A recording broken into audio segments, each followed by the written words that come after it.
Hello, everyone. Thank you so much for joining us for today's Freethinker Friday.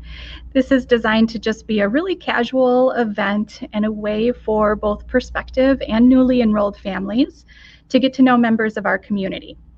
Since we began Freethinker Fridays, we have introduced you to more than 70 different community members who have been our guests on these live series. And this is our 17th episode of the season, 17th and final episode of this season. And we have 4 more wonderful Panthers to introduce you to. We'll do introductions first. My name is Natalie Watersam. I'm the Director of Admission and Communication here at MPA. But more importantly, I'm the parent of a lifer. My Henry has been here since kindergarten, and he's going into 11th grade this year, or this fall, I should say. So, Francis, why don't you introduce yourself next?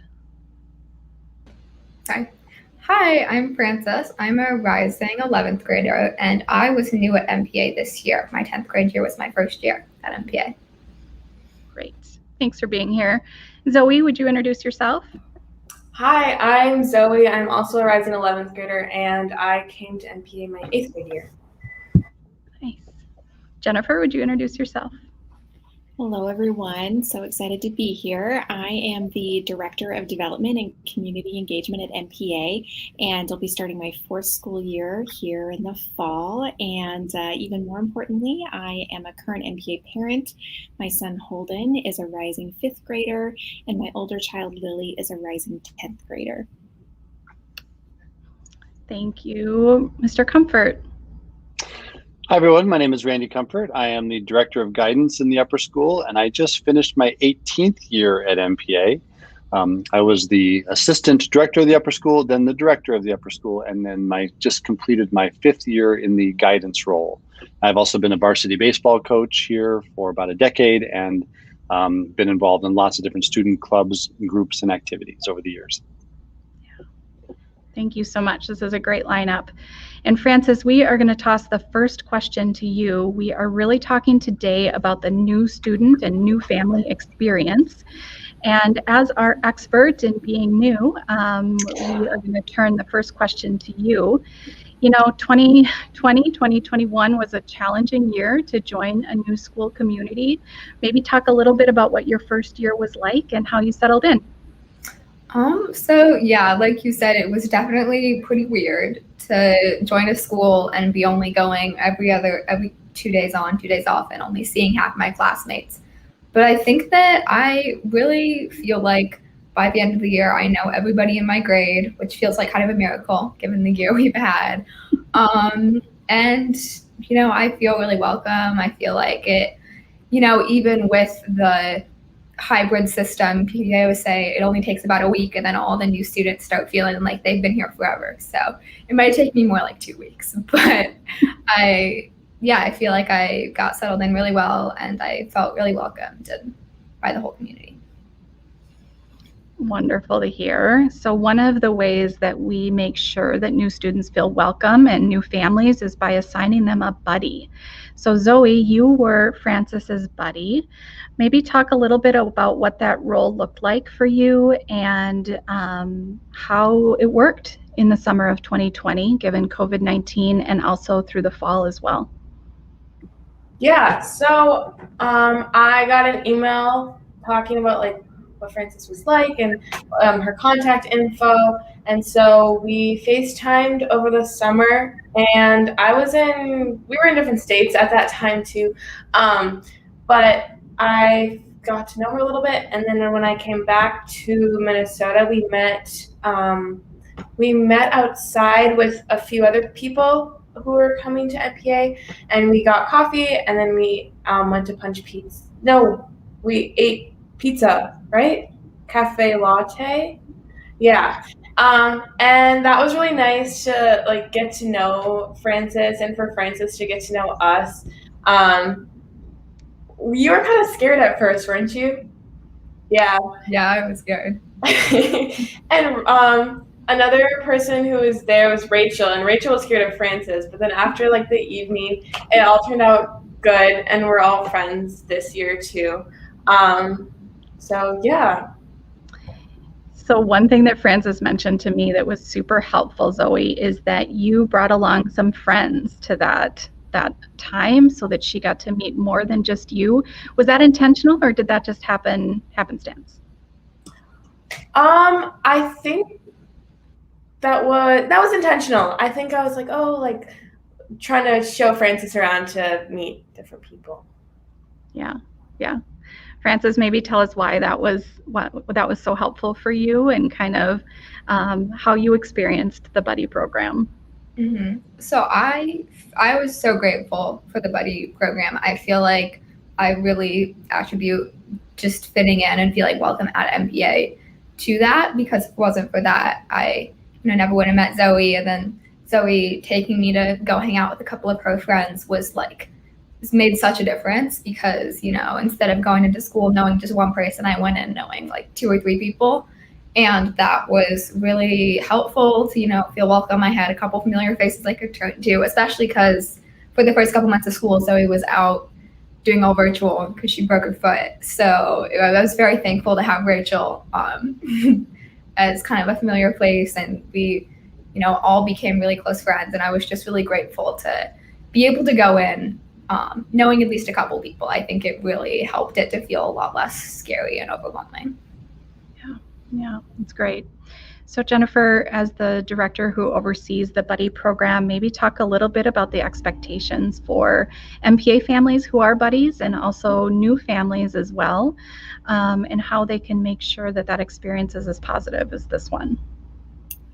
Yeah, I'm happy to do that. So really the intent of the buddy program is to make sure that all of our newly enrolled families do have that direct connection that Frances and Zoe are talking about back into the MPA community. We like having that relationship from even before day one. We know that is super important to make sure families and students have their questions answered, that they, not only know the formal parts of MPA and what to expect, but some of those informal things too that you really only find with that direct personal connection.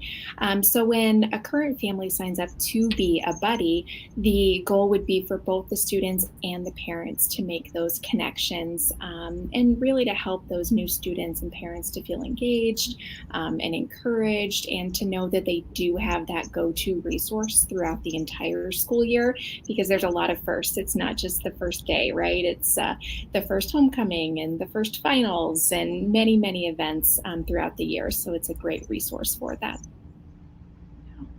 Great. Zoe, would you have any tips or advice on how to be a good buddy? I'm sorry, could you repeat that last part? Sure. Do you have any tips or advice on how to be a good buddy? I would say to treat them like a friend, or like a potential friend, because it's exciting to think like, oh, this person might be my friend later on, like going into the year. So just, yeah. Good. And Frances, do you have any advice to new students to MPA, especially in the upper school, of just how best to integrate socially? I would say just really try and meet as many people as you can, and doing some kind of club or activity, or I got really into debate, is just like a really good way to meet new people and to feel like you have a community.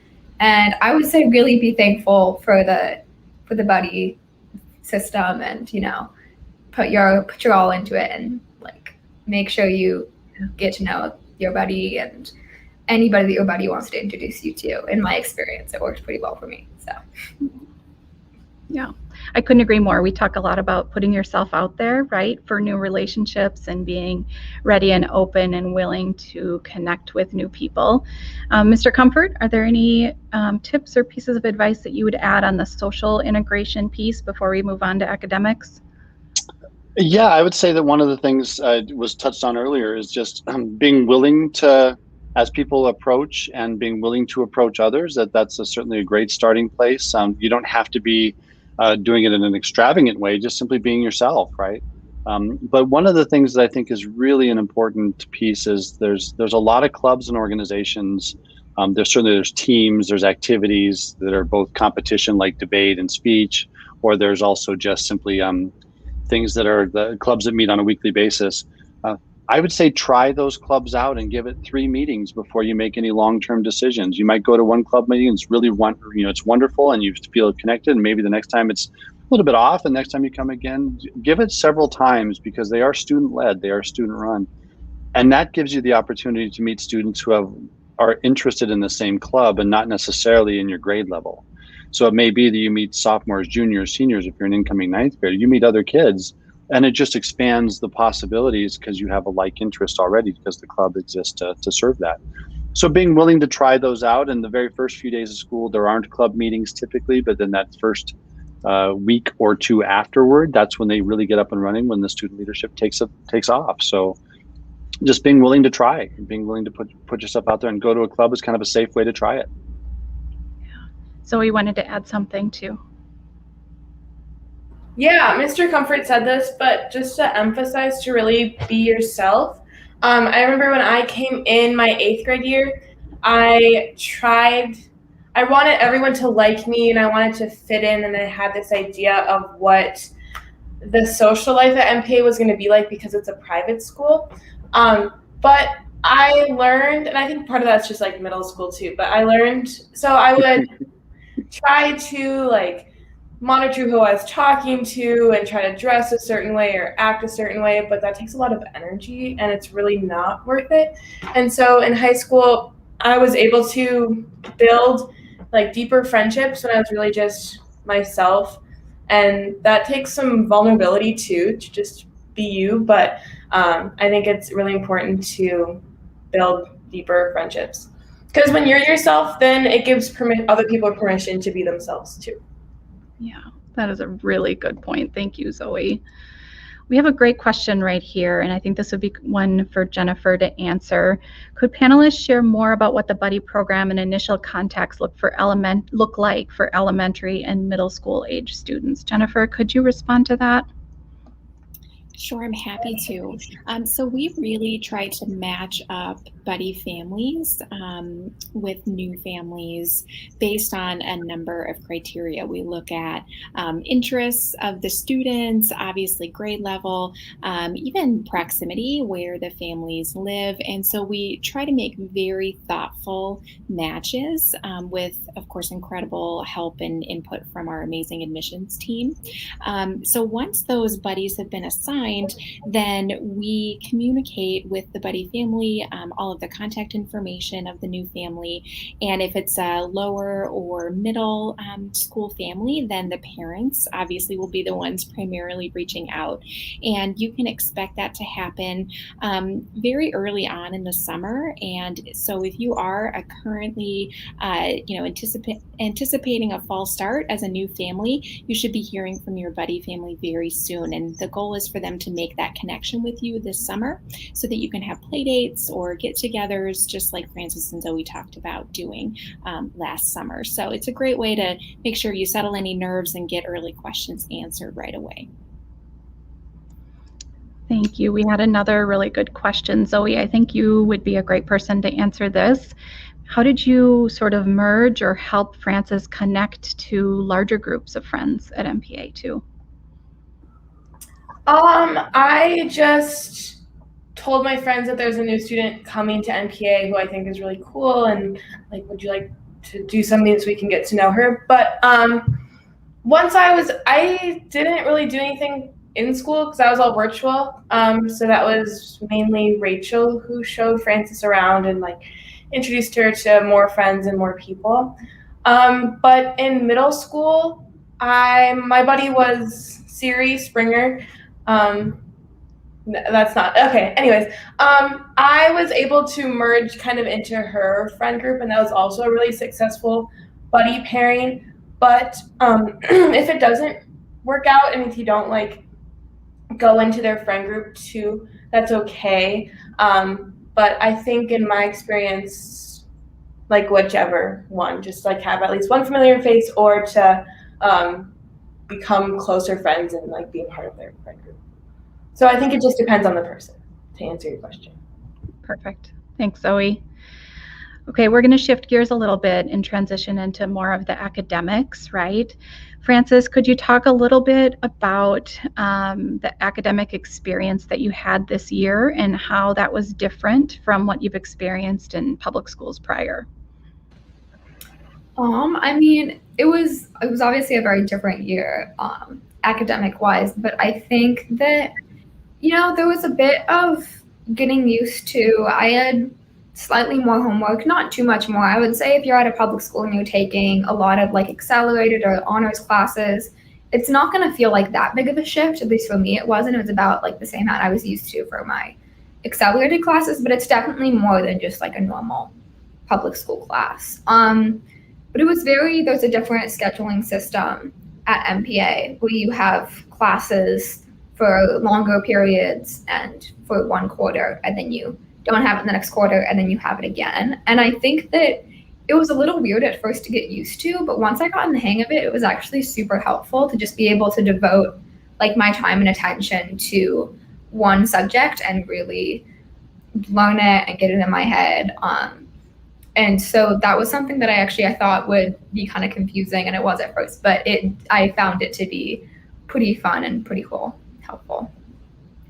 Okay, awesome.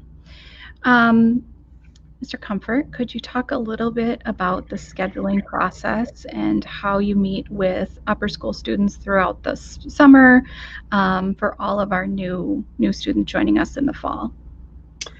Be glad to. So one of the things that happens is in the upper school, as Francis mentioned, there's a scheduling system that is elegantly simple, and we meet to go through that. It takes a little getting used to, but when students start to live it, it's a very different experience. It's typically regarded really, really highly by students as well. And so what happens during the summer is there'll be a communication from the upper school office, usually from Diane Peterson, our administrative assistant, with a packet of information, and we'll schedule a time through her, families will schedule with her, to be able to meet with me, it looks like throughout the summer, whenever that works for families to do that. Typically, mostly in July, that's when most of those take place. And in that process, we walk through step by step. What are the choices? What are the options? What are the range of options? What are those that are required? What are those that are of interest and elective? So in that process, then that's the schedule building, and that schedule is released in the first part of August to be sent home in the neighborhood of 3 to 4 weeks before school starts. And that's where students see what they actually landed in out of the requests they made, and that's where I put it together from input from them. There is occasionally an opportunity to take a placement test, say in a world language or in a math class, just to make sure that we get the placement right, and we'll do those during the summer, and we have those in the upper school office as well. So those can be scheduled. We meet first, decide whether or not a placement test is in order, to really get it right the first time. And then the schedule gets built and sent home in the first part of August. Those I will allow for about 2 hours for those meetings, and they don't always go that long, but the goal is not to feel rushed and to feel like we get to know each other really well. That is one of the things that families always share with us is so helpful and really helps new students especially get started on the right foot. We had a question here. Could you talk about the middle and lower school academics? So in terms of onboarding with academics in middle and lower school, we don't do those scheduling meetings because primarily all of our students take the same courses. And any sort of differentiation has already been determined as part of the interview process and the admission process, and we share those placements with the lower and middle school offices. But the schedule and the teacher and everything like that comes out at the same time it does in upper school at the beginning of August, and that's always a much anticipated mailing, right, when everybody receives their schedule and can look ahead to the coming school year. Randy, could you talk a little bit more about how or what advice you would give to new students, whether they be in upper school, middle school, or lower school, new students and their families, on how to really thrive academically at MPA? So one of the things I would say about that is that MPA is centered on relationships, and they're the single most important relationship for a student, in my mind, is the relationship they have with their teacher. whether it's a specific subject or whether it's several teachers and several subjects.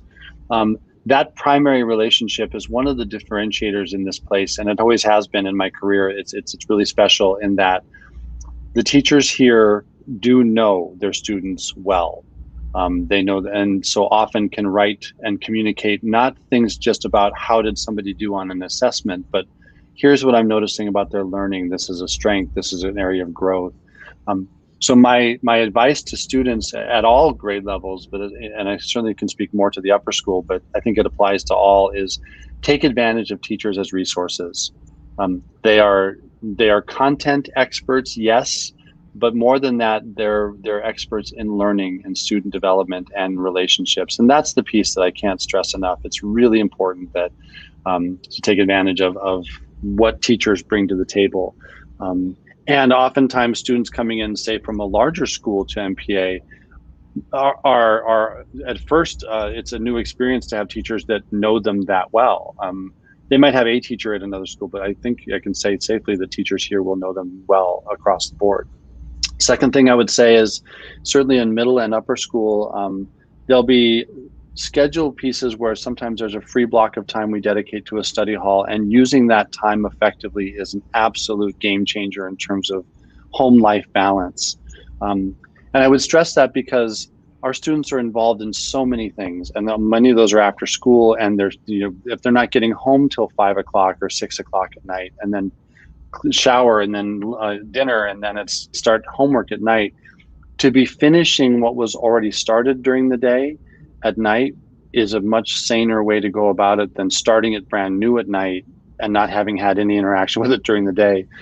And I would say importantly that our study halls in the upper school are organized around having access to teachers during that time. So if I'm struggling with something, I can access the teacher, get the help I need, so that when I do that at night, I'm not starting brand new without teacher input or that kind of guidance. So those are the two things I would say are really important: is use your free time well, and also take advantage of teachers as great resources. Yeah, that's great advice. Francis or Zoe, is there anything else you would add as really tools or strategies that you've used to be successful academically? I would just say don't be afraid to ask questions from your teachers or your friends, and just really echoing what Mr. Comfort said about using study halls. That can really just be such a game changer. And at least for me, I found that I can focus a lot better when I'm at school, can get more in the zone. So when I was able to really use those study halls, I would get so much more done. So I would definitely try and use those as best as you can. I completely agree. And also communicate with your teachers. This is for middle school and upper school. Communicate ahead of time if there's a deadline that you want an extension, or just if you have questions on a homework assignment, like Francis said, or just in general, just make sure to be on top of your communication with your teachers. Yep. And from a parent perspective, I can echo how valuable that study hall is. I think Henry gets about 3 times as much done in a study hall period than he would in the same time period at home. So I'm a huge proponent of those study halls. So Jennifer, we're going to turn it over to you now. We've talked a lot about students and how to help them thrive, but the family picture is so important to us as well, and helping them integrate. Maybe talk a little bit more about some things that families can look forward to this year. Yeah, when I think about new families coming in, I really see this as a transition for the entire family, right? This is a big decision for everybody, parents included. And so with that in mind, we really want to offer a variety of opportunities for our parents and entire families to get to know the school and one another. We do this a lot through our Parents Association, which hosts summer gatherings and other events throughout the school year. We also have a number of on-campus offerings as we get closer to that start date in August, including a new family orientation. We do oftentimes a new parent dinner when we're able to, given the pandemic. We also have an opportunity for new parents at all division levels to have one-on-one meetings with our community engagement office. campus where we, kind of lay out the school calendar and go through those important events and milestones with you and make sure that any question you have, even if it's not academic, if it's about, social or other ways to engage with the community, that we get all of that answered for you as early as we can in the school year. So many ways to engage. We also know this can sometimes be overwhelming for parents. So our number one message is we are here for you when you need us and are happy to help you get integrated in whatever way is right for your family. Yeah.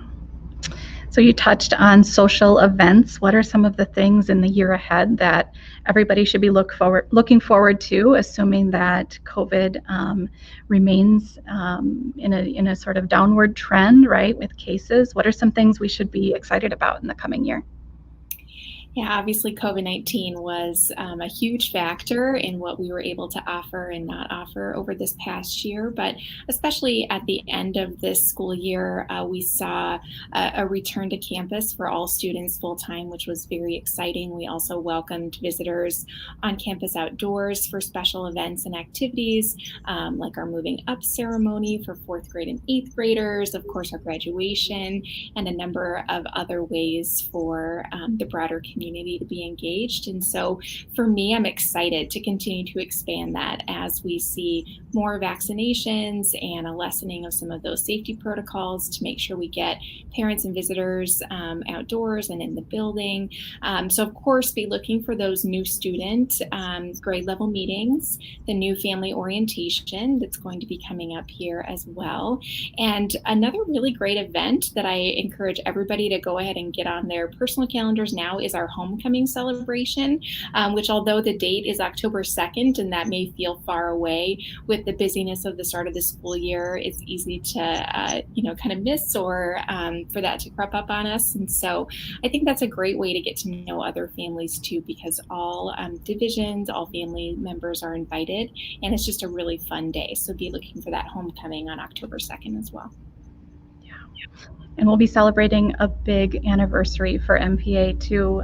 40 years of MPA will be coming up in the coming year. So watch for special events and things to happen related to that as well. So before I conclude, I just want to invite any more questions from our audience on Facebook or YouTube. Feel free to put those in the chat and we will address them. Look, we've got one already. Jennifer, you are the perfect person to answer this one too. Yes, well, in addition to my formal role, I had the opportunity to help oversee our COVID health and safety protocols for this past school year. And so I can tell you that our planning process for next school year related to COVID has already begun. And so we anticipate finalizing those details related to vaccinations and masking and other safety layered protocols in the coming weeks. And as soon as we see additional guidance from the state of Minnesota, the CDC, and other experts that help to inform our decision making, we will be communicating all of those details out with families as soon as possible. We definitely want to strike that balance between prioritizing health and safety, but also making sure we keep kiddos on campus, just like we were able to do at the, throughout the school year, but particularly at the end when we had all students back on campus full time. So be looking for more details of that. We'll be getting all of that out very, very soon. Awesome. Thank you. I'm so glad you were here for that question. So thank you all very much. Thank you to our guests who are here today. Thank you for everybody watching us live on Facebook and YouTube. We will have at least 120 new students joining us this fall. And next year, about 50% of our students will be new in the last 2 years. So building community, making connections, celebrating this incredible opportunity that we have to gather at MPA is going to be really paramount to our year ahead, and we could not be more excited. So I will see you all this fall when a new season of Freethinker Friday begins, and have a wonderful summer, everyone. Thank you.